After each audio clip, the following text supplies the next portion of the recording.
En la plaza central de un pequeño pueblo andaluz llamado Santa Cruz. Bajo el sol abrasador del mediodía.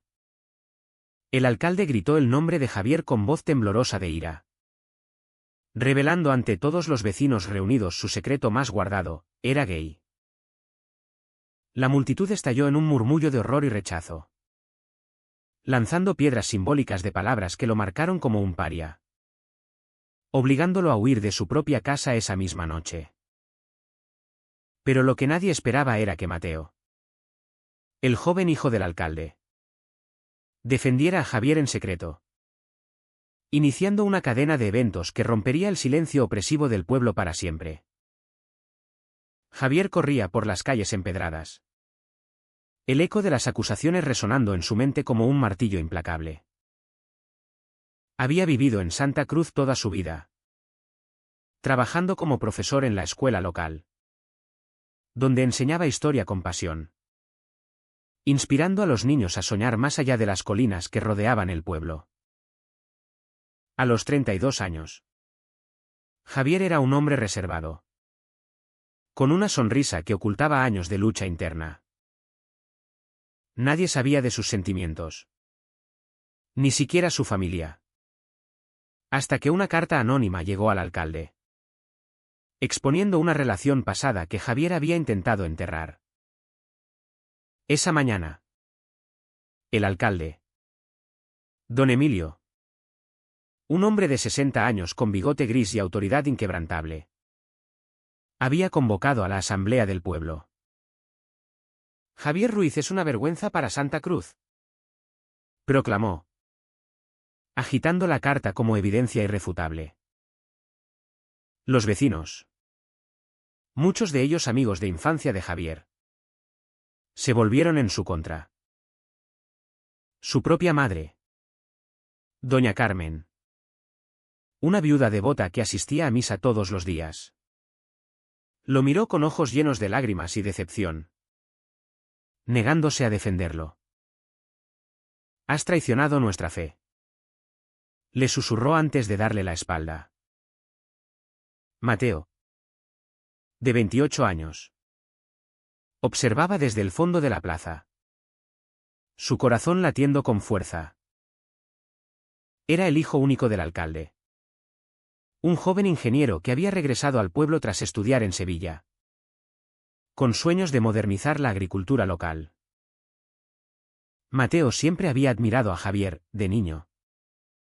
Había sido su alumno favorito, fascinado por las historias de la Reconquista y las luchas por la libertad. Pero ahora, viendo cómo el pueblo destruía a su mentor, algo se rompió dentro de él. Mateo también guardaba un secreto: sentía atracción por los hombres. Un sentimiento que había reprimido por miedo al rechazo familiar. Esa noche, Javier se refugió en una vieja cabaña abandonada en las afueras del pueblo.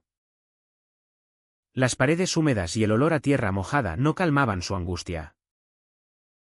¿Por qué yo?, se preguntaba, recordando los momentos felices con su expareja, un turista que había visitado Santa Cruz años atrás.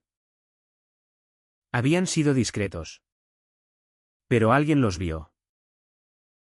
La sociedad del pueblo, anclada en tradiciones católicas estrictas, no toleraba desviaciones. Javier pensó en suicidarse, pero la imagen de sus alumnos lo detuvo. «No puedo dejarlos sin esperanza», murmuró. Mateo no pudo dormir. Paseaba por el jardín de la casa familiar, escuchando los ronquidos de su padre. Don Emilio era un pilar de la comunidad, pero también un tirano en casa, imponiendo reglas rígidas sobre moral y honor. Los hombres como Javier corrompen a la juventud, había dicho durante la cena, mientras su esposa asentía en silencio. Mateo decidió actuar. Tomó una linterna y salió en busca de Javier, guiado por un instinto que no podía ignorar. Llegó a la cabaña al amanecer. «Javier», exhausto, Abrió la puerta con cautela. Mateo, ¿qué haces aquí? Vete. O te arrastrarán conmigo. Pero Mateo entró, cerrando la puerta tras de sí. No puedo quedarme callado. Lo que te han hecho es injusto. Yo entiendo lo que sientes. Las palabras colgaban en el aire, cargadas de vulnerabilidad. Javier lo miró, sorprendido. Por primera vez. No se sentía solo. Conversaron durante horas. Mateo confesó su propia lucha, como en la universidad había explorado su sexualidad en secreto. Pero el miedo a decepcionar a su padre lo había hecho regresar al armario. Javier compartió sus batallas internas. El conflicto entre su fe católica y sus deseos. Las noches de oración pidiendo curación. La sociedad nos obliga a elegir entre ser nosotros mismos o ser aceptados, dijo Javier, con voz quebrada. Mateo asintió, sintiendo una conexión profunda. Pero su encuentro no pasó desapercibido. Un vecino, sospechando de la ausencia de Mateo, lo siguió y vio la luz en la cabaña. Al día siguiente, los rumores se extendieron: el hijo del alcalde está con el pervertido. Don Emilio, furioso, confrontó a Mateo en la casa. Dime que no es verdad, gritó, golpeando la mesa. Mateo, temblando, negó todo. Pero su padre no le creyó. Si te unes a él, te desheredaré. Serás un marginado como Javier. Mateo enfrentaba una elección: traicionar a Javier para salvar su posición, o defenderlo y arriesgar todo. Eligió lo segundo. Esa tarde, en la plaza, Mateo se paró ante los vecinos. Javier no es un monstruo. Es un hombre bueno que nos ha enseñado a todos. ¿Por qué lo juzgamos por amar diferente? Las palabras causaron un revuelo. Algunos murmuraron en acuerdo. Otros en desacuerdo. Don Emilio, rojo de ira, lo arrastró a casa. Pero la semilla de la duda ya estaba plantada. Javier, enterado por un amigo leal, sintió una mezcla de gratitud y terror. Mateo ha sacrificado su futuro por mí, pensó. Pero el conflicto apenas comenzaba. La familia de Mateo se dividió: su madre, doña Isabel, secretamente apoyaba a su hijo, recordando su propia juventud reprimida. Pero no se atrevía a hablar. El pueblo, influenciado por la iglesia local, organizó una vigilia contra la inmoralidad. En los días siguientes, Javier y Mateo se reunieron en secreto, planeando cómo enfrentar la tormenta. Su relación evolucionaba de mentor-alumno a algo más profundo. Un lazo emocional que les daba fuerza. Pero las presiones aumentaban. Javier recibió amenazas anónimas. Y Mateo fue excluido de reuniones familiares. Estás destruyendo nuestra reputación, le dijo su padre. Un incidente clave ocurrió cuando un grupo de jóvenes, inspirados por Mateo, defendieron a Javier en la escuela. El profesor Ruiz nos enseñó a ser valientes, dijeron. Esto enfureció a los conservadores, liderados por el cura del pueblo, Padre Antonio, quien predicó un sermón sobre el pecado. La homosexualidad es una afrenta a Dios, proclamó, citando la Biblia. Mateo confrontó al padre Antonio en privado. Padre. ¿No enseña la Biblia el amor al prójimo? El cura. Un hombre de 50 años con ojos penetrantes. Lo miró con piedad. Hijo. El amor verdadero sigue las reglas divinas. Mateo salió confundido, cuestionando su fe por primera vez. Mientras tanto, Javier lidiaba con su madre. Doña Carmen lo visitó en la cabaña. Llorando. Te quiero. Pero la sociedad no lo permite. Javier.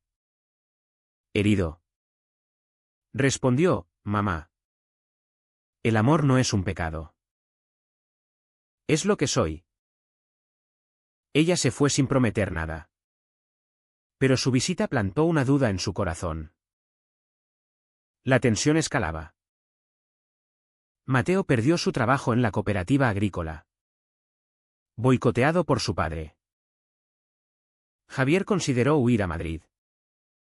Pero Mateo lo convenció de quedarse. Si nos vamos, nada cambiará. Juntos, organizaron una reunión clandestina con aliados, unos pocos vecinos progresistas, incluyendo a una maestra lesbiana en secreto.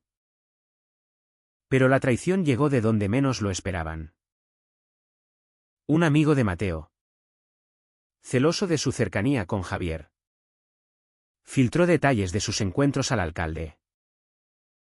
Don Emilio, devastado, planeó una intervención drástica, enviar a Mateo a un centro de conversión en las afueras de Granada. Al enterarse, Mateo huyó a la cabaña de Javier. No dejaré que me cambien, dijo, abrazándolo. Por primera vez. Se besaron. Un acto de rebeldía y amor. Pero el alba trajo guardias civiles, enviados por el alcalde. Estás arrestado por corrupción de menores. Mintieron. Aunque Mateo era adulto. Javier intervino, gritando, déjenlo. Es inocente. La lucha física estalló. Y Javier resultó herido. Mateo fue llevado, dejando a Javier solo y roto.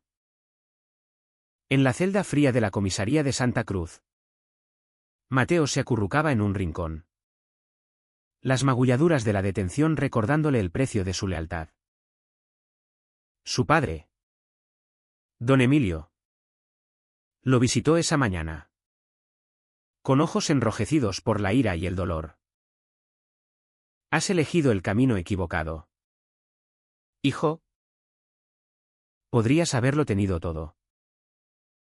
Mateo lo miró fijamente, papá. Lo que has hecho es cruel.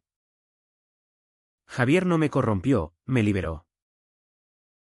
Don Emilio se fue sin responder. Pero en su interior, un conflicto nacía. ¿Era su homofobia más fuerte que su amor paternal? Javier, vendado en la cabaña, recibía visitas secretas de aliados. La maestra, Ana, una mujer de 40 años que ocultaba su orientación, le trajo comida y noticias. El pueblo está dividido. Algunos jóvenes te apoyan, pero los mayores presionan al alcalde. Javier Nadid, dolorido. Mateo sacrificó todo por mí. No puedo abandonarlo. Doña Isabel, la madre de Mateo, tomó una decisión valiente. Visitó a Javier por primera vez. Mi hijo te ama. Lo veo en sus ojos. Pero Emilio es terco. Ayúdame a liberarlo. Juntas, planearon una estrategia, apelar al juez local. Un hombre progresista de Sevilla que visitaba el pueblo ocasionalmente. Mientras tanto, El padre Antonio organizaba una procesión religiosa contra la plaga del pecado. Cientos marcharon por las calles, cantando himnos, con carteles que decían, «Proteged a nuestros niños». Javier observaba desde la ventana, sintiendo el peso de la sociedad. Su conflicto interno se intensificaba, ¿valía la pena luchar? ¿O era mejor rendirse y exiliarse? Mateo, en la celda, reflexionaba sobre su vida. Recordaba su infancia, jugando en los olivares, soñando con un futuro libre. En la universidad, había tenido un romance breve con un compañero, pero el miedo lo hizo terminarlo. Ahora, con Javier, sentía autenticidad. Pagaría cualquier precio por esto, pensó. La liberación de Mateo llegó inesperadamente. El juez, alertado por Ana, revisó el caso y lo declaró infundado. No hay crimen en el amor consensual, dictaminó. Mateo salió libre, pero el alcalde lo desterró de casa. No eres mi hijo mientras sigas este camino.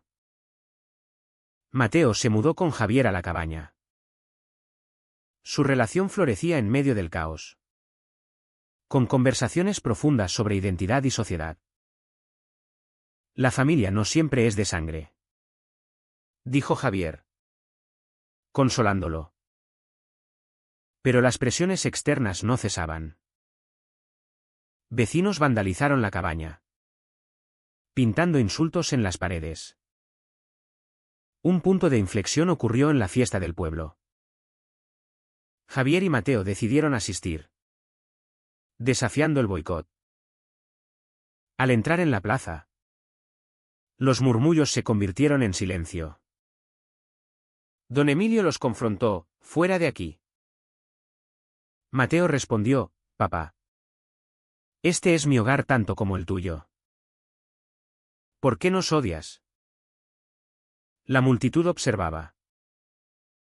Entonces, doña Carmen, la madre de Javier, se acercó.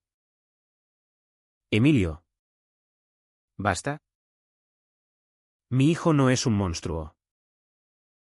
Es hora de que el pueblo evolucione». Su intervención sorprendió a todos, incluyendo a Javier. Había reflexionado durante noches de insomnio, cuestionando sus creencias. El padre Antonio intervino, citando escrituras. Pero un joven, antiguo alumno de Javier, lo interrumpió, «Padre, Jesús predicó amor, no odio». Otros jóvenes se unieron, formando un círculo protector alrededor de Javier y Mateo. Don Emilio, viendo la división, sintió un quiebre. Recordó su juventud, cuando un amigo gay se suicidó por rechazo. ¿He sido yo el monstruo?, se preguntó. Esa noche, visitó la cabaña. «Hijo, he sido ciego. Perdóname». Mateo, cauteloso, lo abrazó. «Papá, el cambio empieza contigo». Pero la reconciliación no era fácil. Emilio enfrentaba críticas de los conservadores, perdiendo aliados políticos. Javier lidiaba con su propia culpa. «He causado tanto dolor», le dijo a Mateo. Este respondió, «No. La sociedad lo causó. Nosotros solo amamos». La trama se complicó con una traición mayor. El amigo celoso de Mateo, Raúl. Un hombre de 30 años resentido por no ser correspondido.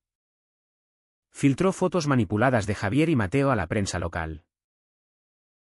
El escándalo se extendió a Sevilla, atrayendo atención nacional. Periodistas llegaron al pueblo, entrevistando a residentes. Algunos defendieron a la pareja. Otros los condenaron. Javier y Mateo dieron una entrevista anónima, hablando de discriminación. Queremos vivir en paz, dijeron. Don Emilio, presionado, organizó una reunión municipal. Debemos debatir esto como comunidad. Por primera vez, se escucharon voces diversas. Ana reveló su orientación, ganando apoyo de mujeres. Pero Raúl no se detenía. Confrontó a Mateo en privado: deberías estar conmigo, no con él. Mateo lo rechazó. Pero Raúl, furioso, lo atacó físicamente. Javier intervino, resultando en una pelea que dejó a Raúl herido. La policía arrestó a Raúl por agresión. En el juicio, testigos revelaron su obsesión, exponiendo más hipocresía en el pueblo.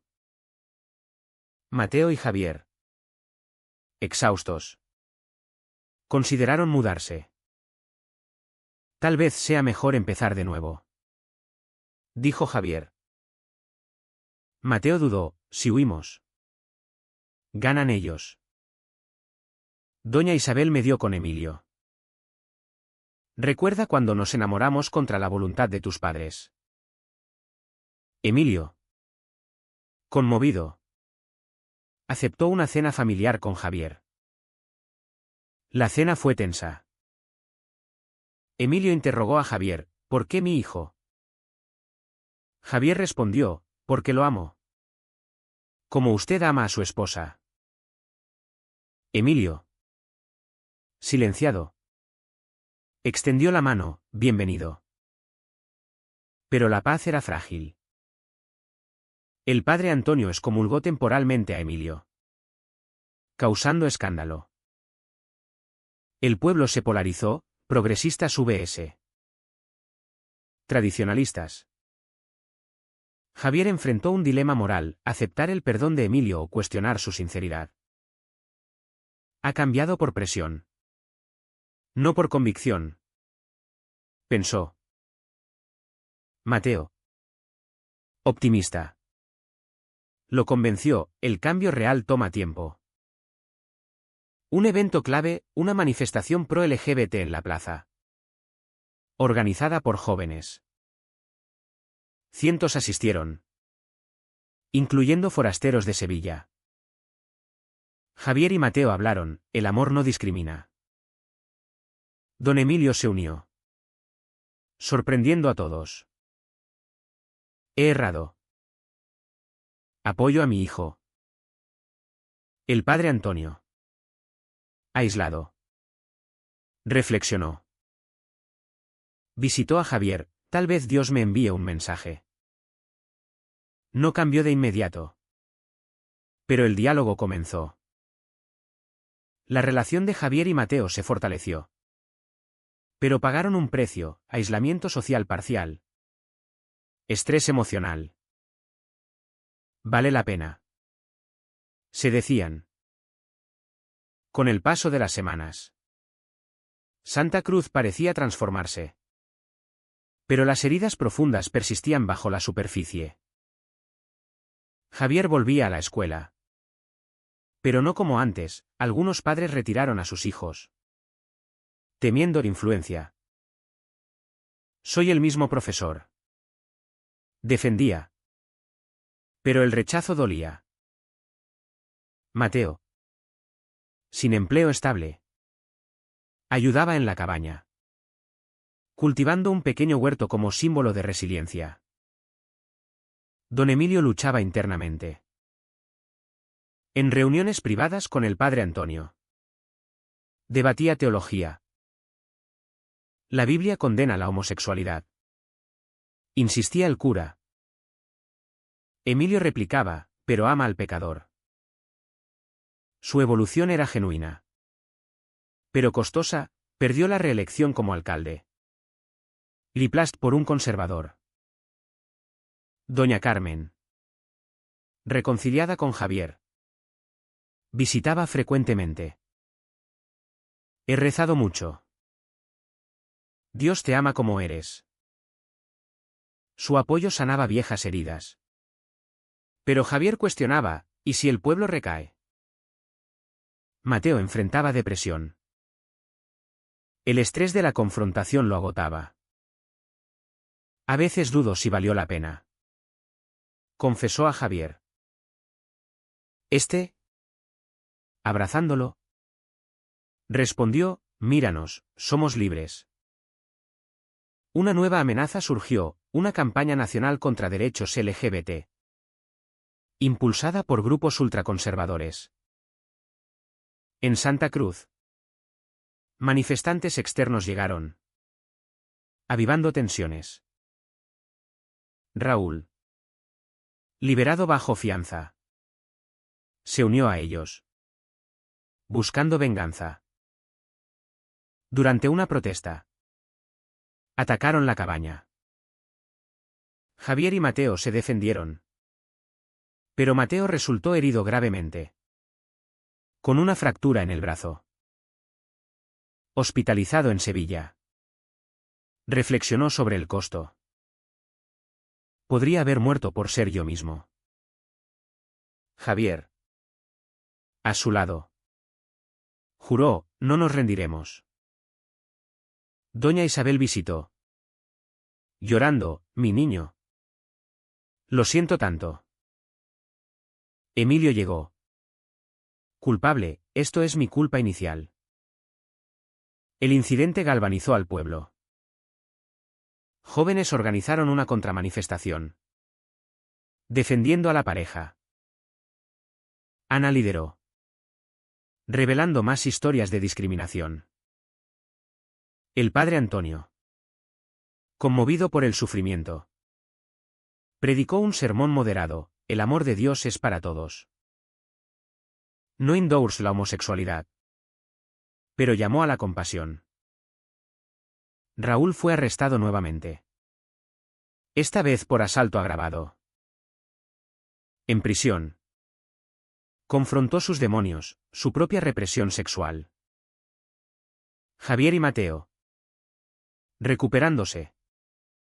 Planearon una boda simbólica. No legal en el pueblo. Pero un acto de defiance. Invitaron a aliados. Incluyendo a Emilio y Carmen. La ceremonia. En el huerto. Fue emotiva. Prometo amarte en la tormenta. Dijo Javier. Mateo respondió, y yo. Honrarte en la paz. Pero la sociedad no cambió de la noche a la mañana. Críticas continuaron. Y la pareja enfrentó aislamiento.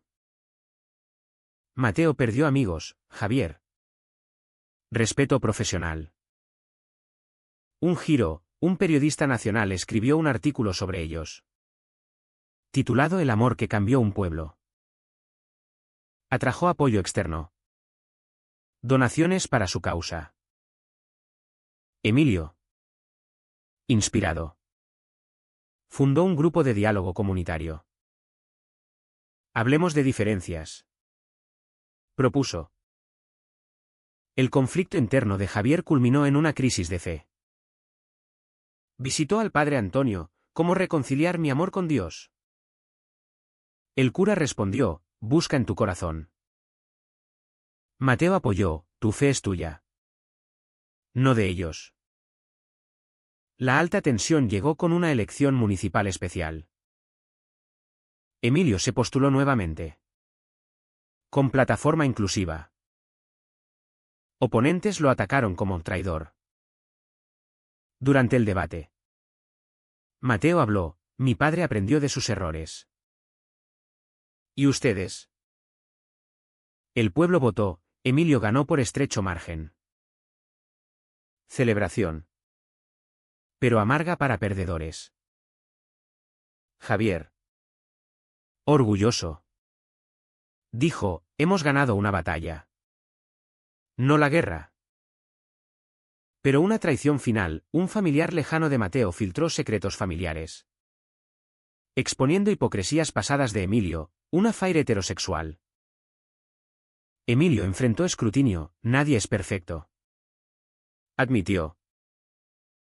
Esto humanizó la lucha, todos tienen fallos. Javier y Mateo. Fortalecidos. Expandieron su activismo. Hablando en escuelas vecinas.